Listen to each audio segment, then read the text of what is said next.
आज हम पढ़ रहे हैं राहुल सांकृत्यायन जी का एक प्रसिद्ध यात्रा वृत्तांत तिब्बत के पथ पर। जैसा कि इसके नाम से ही पता चलता है कि यह लेखक की तिब्बत यात्रा का वर्णन है।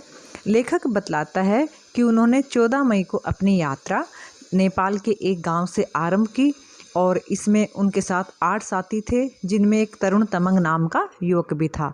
लेखक उसे अपने साथ तिब्बत चलने के लिए कहते हैं, लेकिन कुछ काम अधिक होने की वजह से जो तरुण तमंग है वो सिर्फ तातपानी नामक जो एक स्थान है वहाँ तक जाने के लिए तैयार हो जाता है। तातपानी का अर्थ है ताता पानी अर्थात गर्म पानी।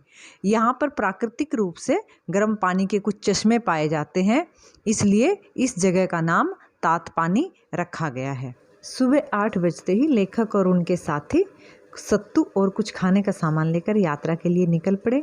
सत्तू एक प्रकार का व्यंजन होता है जो जौ से बनता है। इसके बाद लेखक और उनके साथी रास्ते में चरवाहों के एक डेरे पर पहुंचते हैं, क्योंकि उनको वहां से मक्खन खरीदना था। तो चरवाहों के आग्रह पर लेखक और उनके साथी वहां भोजन करते हैं और उसके बाद वे आगे की यात्रा पर बढ़ जाते हैं। आगे चलकर लेखक जो है वो रास्ते के जो प्राकृतिक वातावरण है उसकी सुंदरता का वर्णन करता है। लेखक कहता है कि विशालकाय वृक्षों के बीच से जो रास्ता गुजरता है वह बहुत ही सुहावना लगता है और जो जंगली पक्षी हैं उनके मधुर स्वर गूंज रहे हैं। कभी लेखक और उनके साथी स्ट्रॉबेरी चुनते हैं और कभी जोंकों से अपने पैर बचाते हुए आगे बढ़ते हैं। आगे जो है लेखक एक गांव का वर्णन करता है। यल्मो लोगों का गांव है, वहाँ बहुत सारे गांव यल्मो लोगों के हैं। लेखक बतलाता है कि गांव जो है वो पूरी सफ़ेद ध्वजाओं से, सफ़ेद पताकाओं से भरा पड़ा है और गांव के पास रास्ते में मानी थी, जिसके दोनों तरफ का रास्ता बहुत ही साफ सुथरा था। मानी जो है वो एक प्रकार का छोटा सा धार्मिक स्थल होता है और मानियों की यात्रा करना बहुत ही पुण्य का काम माना जाता है। और इस गांव के जो लोग थे, जो यल्मो गांव का यहाँ लेखक ने वर्णन किया है, वो लोग लामा धर्म को मानने वाले हैं। इसके पश्चात की यात्रा का जो है लेखक वो वर्णन करता है कि चारों तरफ खेत फैले हुए हैं। जैसे जैसे वे नीचे उतरते चले जाते हैं तो जो तापमान है वो थोड़ा बढ़ जाता है। वहाँ गेहूँ और जौ के खेतों का वर्णन भी लेखक करता है। तमंगों के गांव, जो तमंग जाति के लोगों के गांव हैं, उन्हें पार करने के बाद जो लेखक और उनके साथी हैं वो नीचे जो गोरखों के गांव हैं वहाँ जाते हैं। वहाँ मक्की की उगी हुई फसलों का लेखक वर्णन करता है। उसके बाद लेखक बतलाता है कि वे एक गांव में रात बिताने के लिए रुकते हैं और वहाँ वे एक ब्राह्मण के घर रुककर रात को विश्राम करते हैं। उसके बाद वे सुबह ही आगे की यात्रा के लिए निकल पड़ते हैं। रास्ते में आने वाले गांव और विभिन्न जातियों और वहाँ के लोगों का जो व्यवहार है उसका वर्णन लेखक ने अपने इस निबंध में बहुत ही रोचक और सुंदर ढंग से किया है। काठमांडव से कुत्ती नामक स्थान पर जाने वाले मार्ग का वर्णन करते हुए राहुल सांकृत्यायन जी लिखते हैं कि मार्ग में उन्हें नमक लाने वाले लोगों के बहुत सारे झुंड मिले।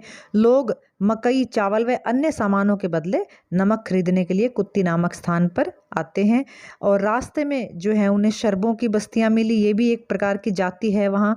और यल्मो लोग भी, जो लेखक जिस गांव में पहले रुका था जहां पर उन्हें बहुत सारी मानियां मिली थी, वहां के जो लोग हैं यल्मो जाति के लोग, वो भी शरबों और भोटियों की ही एक शाखा है। इन्हीं जातियों की से निकली हुई एक अलग शाखा है और ये शरबों और भोटिये जो हैं ये दार्जिलिंग तक बसे हुए हैं। यहाँ लेखक शरबा का अर्थ बताता है कि पूर्व वाला, यानी कि शरबा जो है वो उनके पूर्व वाले, उनसे पहले वाले जो जाति के लोग हैं वो वहाँ शरबा कहलाते हैं। इसके बाद लेखक को पता चलता है कि जो डुकमा लामा है वो अगले गांव में ठहरे हुए हैं। डुकमा लामा जो है एक प्रसिद्ध व्यक्ति हैं, तो लेखक और उनके साथी भी डुकमा लामा के दर्शन करने वहां जाते हैं। ये जो गांव था वो तमंग जाति के लोगों का था। ये लामा धर्म को मानने वाले लोग बताए जाते हैं। और सुबह ही जो प्रातः है लेखक की यात्रा आरंभ हो गई और मार्ग में अनेक दुकानों का लेखक वर्णन करता है, लेकिन वहाँ ज़्यादा कुछ भी खाने पीने की चीज़ें उनको नहीं मिलती हैं।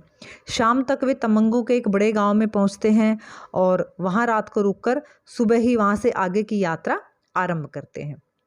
इसके बाद लेखक काली नदी के ऊपरी भाग के साथ साथ चलते हुए आगे की यात्रा आरंभ करता है और जो लेखक के साथी हैं वो बताते हैं कि कल वे नेपाल की सीमा की अंतिम चौकी को पार करेंगे।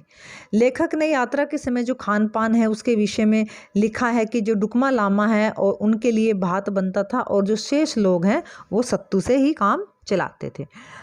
इसके बाद लेखक वर्णन करता है कि वे काली नदी के साथ साथ चल रहे थे और नदी के दोनों ओर हरियाली छाई हुई थी, चारों ओर जंगल थे और 2 बजे के लगभग वे तातपानी नामक स्थान पर पहुंचते हैं।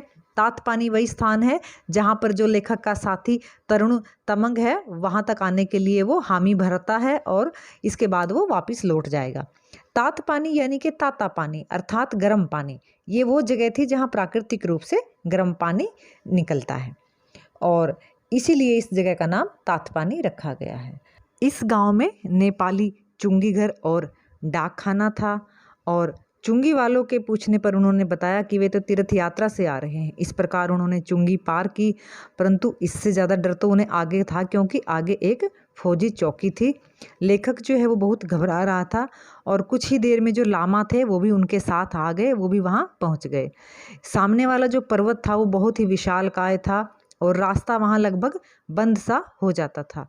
अब लेखक की समझ में आ रहा था कि जो पर्वत है वो सैनिक दृष्टि से कितना महत्वपूर्ण है।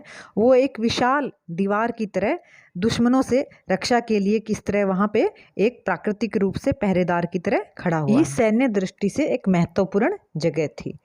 यहाँ से कुछ समय बाद चढ़ाई चढ़कर वे नेपाल की जो एक आखिरी जो सीमांत चौकी है वहाँ पहुँच गए और वहाँ वे पहरे वाले के पास पहुँचे। पहरेदार ने उन सबको रोककर बिठा लिया और हवलदार साहब को बुला लिया। उस समय लेखक को बहुत डर लग रहा था और हवलदार के पूछने पर उन्होंने बताया कि वे करोंग के जो अवतारी लामा हैं उनके शिष्य हैं। कुछ देर बाद लामा भी आ गए और सूबेदार द्वारा उनकी पूछताछ करने के बाद उनको चौकी से आगे जाने की इजाज़त दी गई। यहाँ लेखक का नाम खुन्नू छबड़ू बताया गया और लामा का शिष्य होने की वजह से सूबेदार ने ग्रामवासियों से उनकी सेवा करने को कहा। वहाँ से निकलने के बाद ये सब लोग आगे बढ़ते हुए उस रात जो है अगले गांव में विश्राम करने के लिए ठहरे। वहाँ जो डुकमा लामा है उन्होंने देवता की पूजा की और सबको प्रसाद बांटा और घी के दीपक जले, मंत्रोच्चार हुआ, डमरू बजे और जो पूजा है वो रात के 10 बजे तक चली। इसके बाद प्रसाद वितरण के पश्चात सब लोगों ने विश्राम किया। अगले दिन लेखक और उनके साथी यात्रा करते हुए उस पुल पर पहुंच गए जो नेपाल और तिब्बत की सीमा थी। इसके बाद उन्होंने तिब्बत में पांव रखा तो लेखक का मन हर्ष और आनंद से भर गया क्योंकि बहुत सी कठिनाइयों को पार करके वो अपनी मंजिल तक पहुंचे थे।